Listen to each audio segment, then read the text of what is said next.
ясаа үтгч. Тот хүмүүс эдэм гэдэг шүлэг. Шүлэг.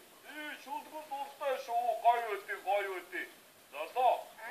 Чи наад үтгтэй асуух байвал асуугаад.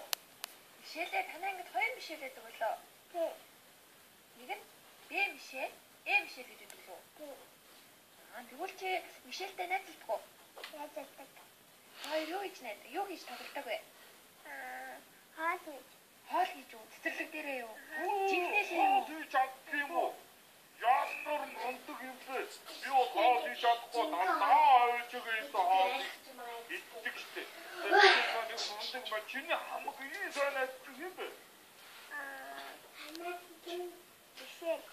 Бас нөгөө мишэл гинөө. За, хүүхдүүдтэй зориулаад шүлэг уншин тийм ээ? Чи бэлдүү мишэл ээ? Бэлэн. Наа шүлэг уншин. Эрдэм гэж юу болохыг ээжээс би шанхаж асуулаа. Тухтай түмэн дуслан байж ээж хэлдээ гал надад тусан систем, эшин дадаадах тусан систем, ном бичих тусан систем, хаад хийх тусан систем, юу хаад ялгах тусан систем, эшин надад тусан систем, ногоо тавь тусан систем.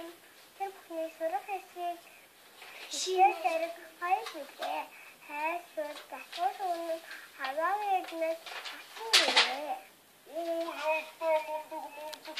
Тэр манай мишэл хаази чаддаг гэсэн. Тэр хүүхдүүд маа та нар бүгдээрээ мишэл шиг зөндөө юм сураараа тэгээд давхурч өдөө болохгүй шүү. За юу? За. За, истогой баярлалаа мишэлээ. Мишэлээ, чи том болоод ямар мэргэжилтэй хүн болох вэ? Шүдний эмч. Яагаад? Шүдний эмч надад сонирхолтой байдаг. Шүдний эмч сонирхолтой байдаг юм уу? Тэгвэл том болоод мундаг шүдний эмч болоорой за. За. За баярлалаа. Хайртай. Баярлалаа. Хайртай.